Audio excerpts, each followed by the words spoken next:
Hello friends, welcome back to my channel. आप सब कैसे हो? आशा करती हूँ आप सब स्वस्थ होंगे। आज मैं बहुत दिनों के बाद अपना ब्लॉग आप लोगों के साथ शेयर कर रही हूँ। करीब 3 महीने तक मैंने कोई भी ब्लॉग नहीं डाला था।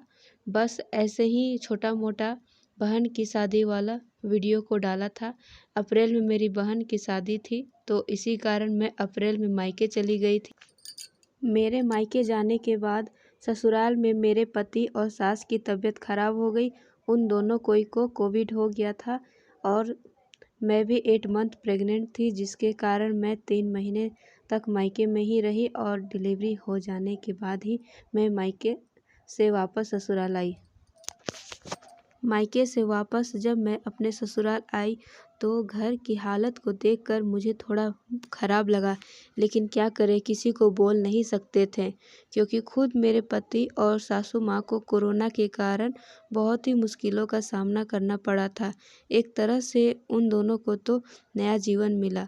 सच में ये कोविड बहुत ही ख़राब चीज़ है, जिसको भी हुआ वो ही जानता है इसका दर्द, कितना तकलीफ़ होता है।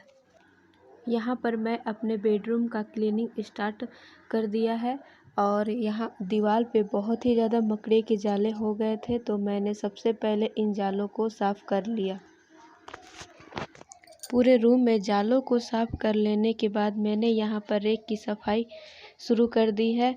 हम लोग इसे अपनी भाषा में रेक कहते हैं, पर बहुत से लोग इसे अलमारी कहते हैं। आप लोग इसे क्या कहते हैं मुझे ज़रूर बताएं। इस जगह में पूरा सामान बिखरा हुआ था, जो देखने में बिल्कुल ख़राब लग रहा था। सारी चीज़ें अस्त व्यस्त लग रही थी। मेरे रैक में अधिकतर जगह में सिर्फ दवाइयाँ ही भरी हुई रहती है। मेरे दोनों बच्चों, मेरे पति और मेरा भी। पहले तो मेरे हस्बैंड की दवाइयाँ नहीं रहती थी, पर कोरोना के कारण उनको भी बहुत सारी दवाइयाँ खानी पड़ी है और उनका भी बहुत सारा दवाई बचा हुआ रह गया था। मैं यहाँ पर जो भी ज़रूरी दवाइयाँ वगैरह है उन्हीं को मैं रख लेती हूँ और उसके बाद जो फालतू की चीज़ें हैं उन सभी चीज़ों को अच्छे से ध्यान से देख कर सबको साइड करते जाती हूँ। इसी तरह नीचे वाले रेक में भी बहुत सारी गंदगी थी, उसको भी मैंने अच्छे से देख के साफ़ कर लिया और उसके बाद में पूरा रेक साफ़ करने के बाद रेक पूरा अच्छा क्लीन लगने लगा। सभी चीज़ें अपनी जगह पे सही से रखी हुई रहती है तो देखने में भी अच्छा लगता है और मन में एक पॉजिटिव थिंकिंग आता है। यहाँ पर मैं अपने बेड को क्लीन कर रही हूँ। बेड को कितना भी साफ़ कर लो, मेरा बेटा इसे साफ़ रहने नहीं देता है। कुछ ही देर में वो पूरे बेड में अपना खिलौना को पूरा बेड में फैला के रख देता है और बार बार हमको बेड को साफ़ करते रहना पड़ता है। पर मैंने अपने बेड को साफ़ किया कि नहीं, देखिए मेरा बेटा आ गया बदमाशी करने के लिए। वो ऐसे ही बेड जब मैं साफ़ कर देती हूँ और आके पूरा बेड में इसी तरह से खेलने लगता है।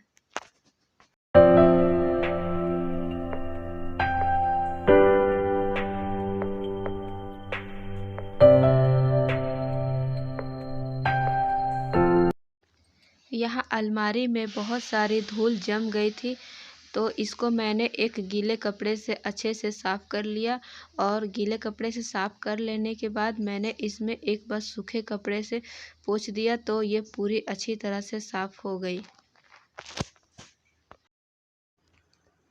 इधर कंप्यूटर वाले टेबल में भी पूरा धूल लगा हुआ था और सामान भी बिखरा पड़ा हुआ था, तो मैंने सबसे पहले सभी चीज़ों को सही से रख दिया और उसके बाद एक सूखे कपड़े से पूरा टेबल को साफ़ किया।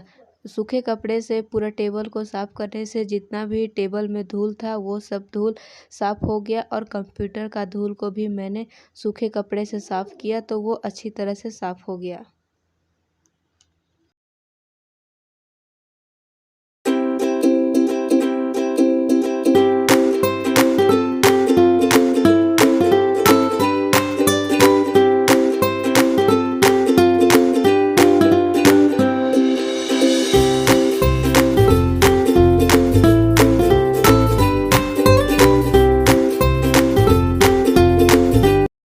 और यहाँ अंदर वाले रूम में मैंने एक रस्सी बांध रखा है, जिसमें जो कपड़े पूरे अच्छे से नहीं सूखते हैं उन कपड़ों को मैं यहाँ पे डाल देती हूँ सूखने के लिए, तो पंखा की हवा में वो रात भर में अच्छे से सूख जाते हैं।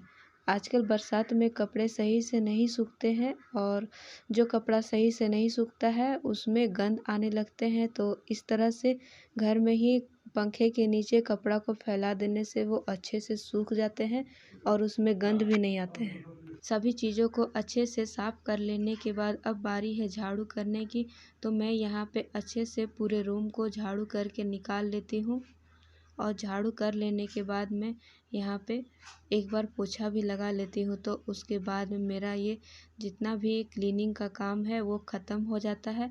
और अभी मैंने सिर्फ 2 ही रूम की क्लीनिंग की है। अभी सोफ़ा वाले रूम की क्लीनिंग बाकी है, और किचन का भी क्लीनिंग बाकी है। तो मैं धीरे धीरे करके ही सारे काम को करूँगी। एक ही बार में करने से मुझे बहुत थकावट होती है, क्योंकि मेरी सी सेक्शन डिलीवरी हुई है, तो उसके चलते मुझे बहुत ही ज़्यादा वीकनेस होती है।